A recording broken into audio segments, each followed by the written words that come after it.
สบายดีสวัสดีพ่อแม่พี่น้อง FC เบิร์ดสู่หูทุกคนเด้อยินดีต้อนรับเข้าสู่2ซ่าหน่อยแชนแนลเนาะของบ้านมีซ่าหน่อยบ่ได้ถ่ายคลิป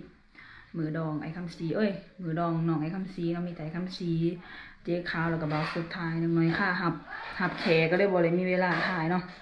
มื้อนี้เฮาสิมาเลือกถ้วยทรงเขาเจ้าเนาะพี่น้องราคาสิสรุปบาเบิร์ดเบียร์เท่าไรในงานแต่งเนาะเขาสิมาเลือกถ้วยนี่เขาเซาค่ะบอนาดียืมโอ้จะยืมกับพี่น้องพี่ยังเนาะเขาก็สิมาเลือกทรงกระเจ้าเนาะพี่น้องเขาว่าเขายืมเอาเขาบริจาคจะเป็นถ้วยยาเขาเขียนซื้อแต่ว่าเนาะอันนี้ของเขาแต่ว่าเขาจะเขียนซื้อใส่รังถ้วยเนาะอันนี้จะเป็นถ้วยเขาเองซื้อไม่พูดอันนี้ก็ของใครบ้างเบอร์หมอบอดิตาว่าสิมาดินน้ำก็เลยบริมาสัมเพิ่นพาเมื่อลงเห็นเลยเนาะมีแต่ไอเพิงกับเบาซุกเพิ่นสิมาดินกับเอาคำซีนะพี่น้องคือสีลายซื้อใช่เจ็บหัวเหนื่อยได้นี่เจ๊ตัวไรนี่บัดนี้ตัวมันลืบแน่เดี๋ยวบัดนี้ตัวโปเลือกถวยเนาะประมาณ10 ปลายคนถึงบ่นี่10 ลังเหือนถึงบ่หาเหือนเนาะพี่น้องเอาสิมาแยกแต่ละซื้อว่ามีของใครนี่อันนี้ของเฮาเนาะนี่เนาะก็บ่มีสื่อจังของใครแยกปลาไว้เวลาบ่พอจึงเอาใส่ให้เขาจื้ออยู่บ่ล่ะเอามาจากอันของเขาแต่ละเหือนของเขาอ่ะแบบเฮาไปยืมเขาจากอันค่ะจื้อเตี้ยเราจดไว้อยู่เอาโทรศัพท์ดูช่างแล้วคงกินดูกินเปียกดิส่วนหอนเนาะสวงเมาบ่ชนะดีก็เมาขางเนาะพี่น้องกำลังตื่นจัดนักว่านี่มวนนายพากันมวนแห้งเกิดนี่จะแจ้งเพิ่นว่าแล้วเขาจะสิสรุปเนาะบาเบียเบิดจักล่างมีแต่ของกินเรือมีแต่ข้าวปุ้นเนาะเรือเนาะข้าวปุ้นเรือกันนั่นเบิดเนาะพี่น้องถือว่าโอเคอยู่เขาเจ้าก็มาส่งบัตรกับเกือบเบิดทุกคนเนาะพี่น้องเขามาส่งบัตรนะเดี๋ยวเขาอนุญาตเลือกถ้วยก็เด้อพี่น้องที่ใช้ตามึงนึงดิดีแต่ว่าเขาเจ้าเขียนซื้อไว้อยู่กดนะก็คือว่าของไทยเขียนเองนี่บ่อันนี้บ่ได้เสียบ่ของเขาน่ะไปพี่น้องเขาเลือกถ้วยก็เด้อแล้วเราบ่เมียนถวยเดี๋ยวเรามีแต่เฮาสินับใส่ธงไปส่งเขาไปแยกออกซื้อไผก็เขียนซื้อไว้อีกคนเขาก็นับไปส่งว่าเขาเอาเท่าไรเมื่อคืนนี่ก็พากันใส่นักหลายทุกคนเนาะมื้อนี้ก็ตื่นมากก็ค่ำเลยทุกคนตื่นมากก็จน5-6 โมงแรงจนเกือบแจ้งแขกก็เจ้าก็บ่ทันมื้อเฮาก็นอนบ่ได้เฮาก็อยู่กับแขกเนาะจน 4-5 โมงเช้านะจนตี 4 ตี 5เมื่อคืนพี่น้องเอ้ยนี่ใส่กันอยู่นี่แล้วเมื่อคืนนี่แต่ว่าตอนนี้โต๊ะเต้นยังเขาก็มาเก็บเอาหมดแล้วเนาะพี่น้องเก็บไปเสายังเฮาสิมาเบิ่งว่าเบียร์เฮาสิเบิดเท่าไหร่เนาะไปนับทางเบียร์ได้ก่อนมันได้เฮ็ด2จักร้อย350บ่ซ่องหัน300ปลายแหละผู้350เป็นเท่าไหร่เบิ่งเบียร์เฮาทุกคนนับด้วยนางนี่ค่ะนับครั้งนี้ก่อนเอานับเป็นขาเนี่ยเอาล่างนั่นขึ้นนี่ครบ3อันบ่3เลยนี่3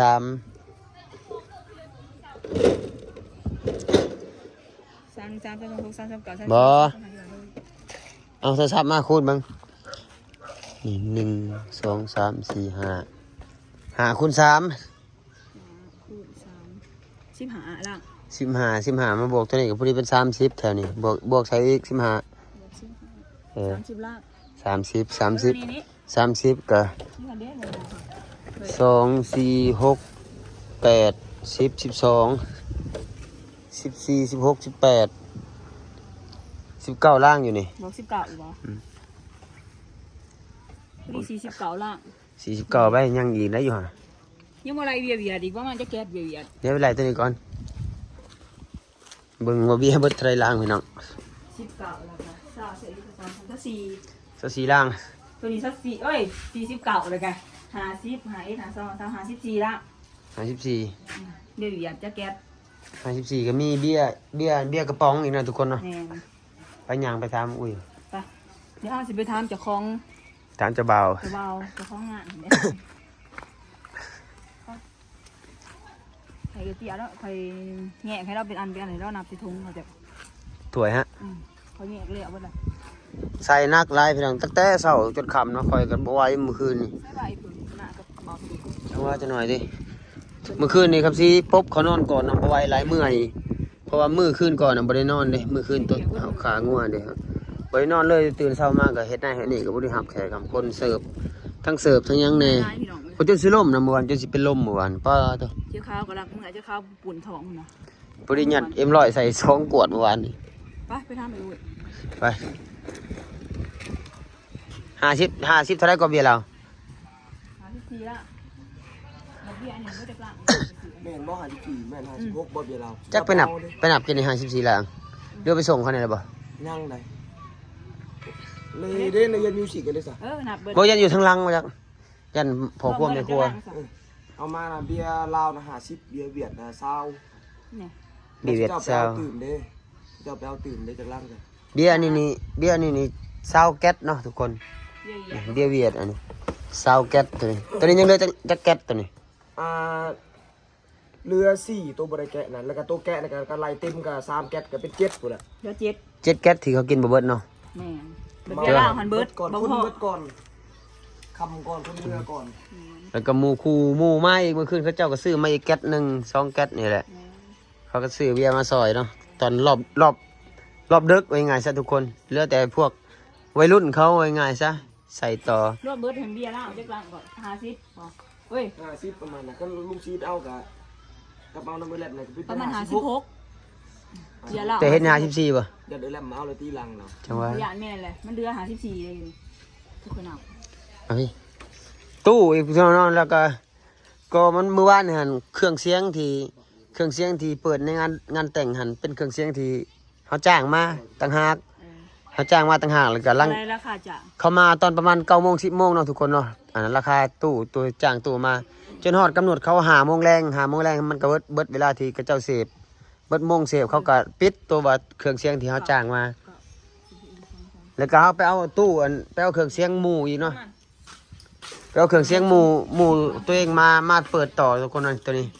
ได้เหรอ อันนี้เครื่องเสียงหมู่ตัวเองหมู่คำซีเนาะเอามายืมหมู่มาก็ใส่เมื่อคืนนี่ลำโพงขาดพี่น้องนี่เดี๋ยวสิบอกเด้อนี่อันนี้ดอกนี่ขาดแจ็คก็ขาดดอกนี่ขา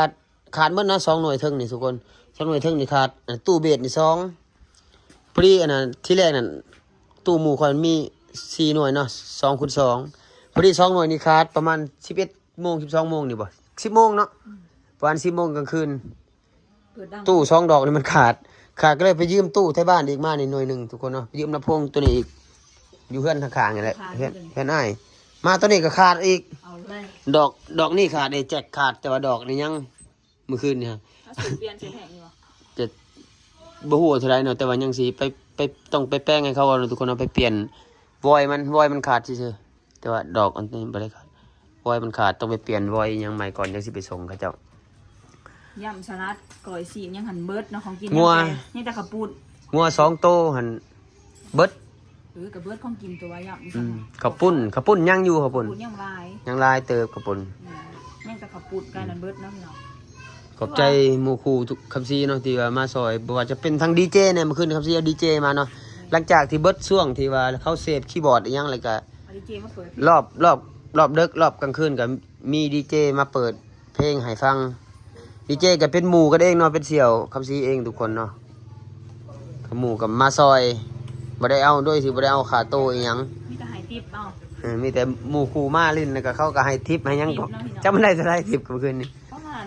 7%นี่หรอก สนายให้เท่าไหร่เมื่อคืนนี่ทิป เขาให้เราหาแสนผมเลยเวียงข้ามให้100,000วิ่งเป็น6 จะมีหมู่ครูเนี่ยให้ก็ให้ทิปด้วยตั้งจ้างอะไรงานจ้ะเพราะเขาบ่ได้จ้างเลย เนาะเราแบบว่ามาซอยนะเขาก็เลยแบบ คันจ้างดีเจก็บ่รู้ละ2-3,000 3,000 4,000จ้ะ 3-4,000บ่ได้คันจ้างดีเจ แม่ แต่อันนี้เป็น คืนอีก เสี่ยวกันเองก็เลยหาหมู่มาซอย ใช่เป็นแล้วเป็นนักสวยอีกแล้วเอาคนใหญ่ไปเลย เด้เครื่อง ดีแต่เครื่องมิกมันบ่ตายนะดีแต่ว่าลำโพงตายเครื่องมิกตายมิกนี่มันเสีย มันคือสิแพงกว่าเนาะ อืมแม่ได้เมาบ่ทำ พ่อไปเต็มนึงคือนี่เดี๋ยวจะได้ถ่ายสตอรี่อีก ใส่นักเมื่อคืน เอาไม่ได้ กำลังพากันตื่นเมื่อกี้นี่แต่อันนี้บ่เบิดเนาะพวกกล่องโฟมอยังนี่ใส่บ่เบิดเลยน่ะสบายดีสบายดีสบายดีไว้ล่ะโอ้ นี่เนาะ เออ เขายืมสวยเขาเจ้าเดี๋ยวเขาไปซื้อมาหนักทุ่มละสิบมาถ้าก่อนนั้นเขาจดไปแล้วว่าเขาไปยืมของใครมาเนี่ยแต่กระซุ่มก็คือ อันนี้ก็ยืมถ้วยบวงไทยบ้าน นี่แต่ว่าเป็นถั่วย่างมันบ่เสียหายเลยแต่เห็นไหมนะพี่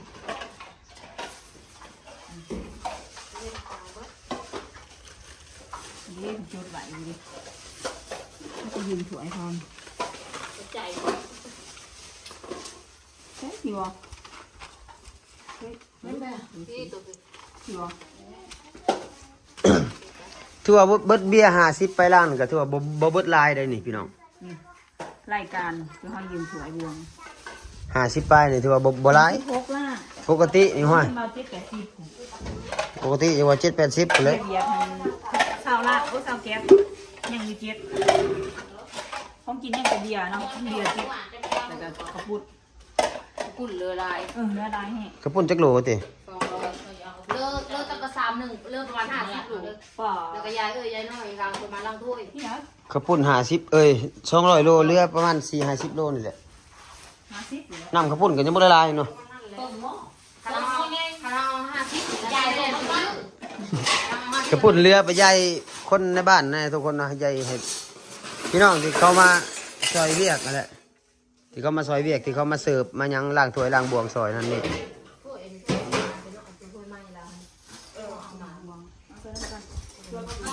นับได้ว่าบวงนี่ บวงเป็นพันไอ้บวง บวงนี่คือสิเสียหลายอยู่บวงถ้วยนี่น่าจะบ่เสียปานใดบวงนี่คือสิเสียหลายโต๊ะตั้งเขาบ่ได้ฮักบ่ติ หักตั้งเอาอีก โต๊ะเอาดิ ตั้งเอาอีกหักเนี่ย เขาคือโต๊ะ สิประมาณนี้นะพี่น้อง แม่บอก ฮะจะหน่อยอากอยกับบ่าวสุกก็ยังสิมาแปรลินน้ำนะพี่น้องเพราะว่ามื้ออื่นสิเพิ่นสิเดินทางกลับปากเซเขาจะสิมานอนอยู่เซโนมั้งมื้อใดสิมามั่งหัวงัวว่าซั่น ของเขาแพ็กส่งเขา อ๋อไว้สำนี้ก่อน เด็ดจังได้เลยเนี่ยค่ะ เครื่องมือ เย้ตัดผ่ามานี่ตอนนี้บ่าวซุกเพิ่นก็มาหอดแล้วเนาะพี่น้อง สบายดีกำลัง ปาดเอ้าคิดว่านอนบ้านในเพิงบ่แม่นบ่ นอนบ่มีเน็ตนอนบ่ได้ดอก มันมีดิมันมีสัญญาณเนาะมันเด่นหยาบมื้อได้กลับปากเซ มืออื่นจ้ะ มื้ออื่นเพิ่นก็สิได้กลับเนาะไอ้เพิงอาริตาเพิ่นมาลินน้ำมื้อนี้เว้ย ให้หัวง่วงหัวขวาย สบายดี สบายดี ใช้อาริตาดิ อยู่รถ อาริตาก็มาเนาะพี่น้อง มาพากันเฮ็ดยังนี่ นางเด่นแล้วเฮ้อ ว่างๆเนี่ยพากันเลิกยักโมงสันงาน เจ๊ แต่งงานดองแจ๊ 5 โมงเช้าจ้ะ ป้า แต่ว่าเขานอนแต่2 โมงพูนเขานอนก่อน กูอยู่กู โมงเช้า อืม ย่องนะกับเต้าอะไรแล้วก็เลยรถรถตีกันย่องกันเลย เปิดเองอยู่เด้อเพลง เปิดเอง ดีเจก็เมื่อ แล้วพวกกูขายหมด3ดอก แม่นบ่ มาจากสมอง รายเยอะดีเจว่า จะเป็นเว้นหัว อยู่จนแล้วพวกขาดแล้วปะ ขาด แล้วเดี๋ยวมื่อ ไอ้ตัว MC ไอ้หลานแล้วเปิดตึบเดี๋ยวเวลาเขาเปลี่ยนเพลงยังไงอยู่ อืม มันตู้มันเหมือนตู้ว่าตี้ตู้เห็นเอาซื่อ มันตู้มึงคิดเองมาสิ ๆตู้อ่อนโอ้จนอัน อาริตาเพิ่นเฮ็ดอีหยังบ่ทันลงมาเฮ็ดพี่เลอจ้าอ้าฉันคิดถึงเธอฉันไม่ได้เห็นเธอหลายวันเขาเงาเขาบ่มีหมู่เมื่อวานเพิ่นก็บ่มาหาเพิ่นขาดพี่น้องเพิ่นกลับแล้วบ่เพิ่นกลับบ่ได้ กลับหมดแล้วไปส่งอยู่สวรรค์ กินข้าวแล้วบ่ งัวเลยใช่ หัวงัวเขาปั่นผูดกันแต่บ้านนี่โผโอ้โหเด้ขึ้นมายังเพิ่นว่าแบ่งหยังป้าสาวอาริตามื้อใดสิเมื่อปักเสจ้ะฮะ ยังโมโหมีวันเกิดเยอะเลยเป็ดเลย เนาะวันที่15มันเกิดอาริ ได้ขอที่มานำ จังหวะนี่แหละ อยู่มันเกิดอาทิตย์ก่อนบ่คือก่อน รู้ทันสิได้ มื้อนี้มื้อกับวันที่เท่าไหร่มื้อนี้ มื้อได้นึงเท่าจ้ะ มื้อ11จัก วันที่10 ไอ้ซีมื้อไหนจะสิมื้อ อยู่ในน้ำลิตาก่อน ก็ว่าสิอยู่ถ่ายคลิปกับลิตาเนี่ยเบิดเครื่องนุ่งเลยเด้ว้าเบิดเดือนเขาก็อยากอยู่เขาก็เกรงใจแหล้วไปอยู่เป็นเหลือ คอยได้คอยมีเวียกมีงานคอยก็เมื่อได้คอย ว่าสุด ถ่ายคลิปเสมอมาเพื่อ แม่นเฮาเมื่อเฮาก็อยู่แต่ห้องเนาะ น้อย ฮะ ๆกูถอดตัวตีนไว้ดมมือ อาโก้ว่าสุกแล้วคนรู้เนาะ คนดู ลงมือหนึง4 5คลิปพู้ มันจะได้เงินก็เฮ็ดเอาเลย เจอจิเมนเจอดีเนาะ คือพวกนี้ พวกได้เอาลิตา อากอย สิไปซื้อยัง ค มาน กิน ซี ย่างไว้ทำมื้อเพิ่น เฮ็ดปีกเป็ด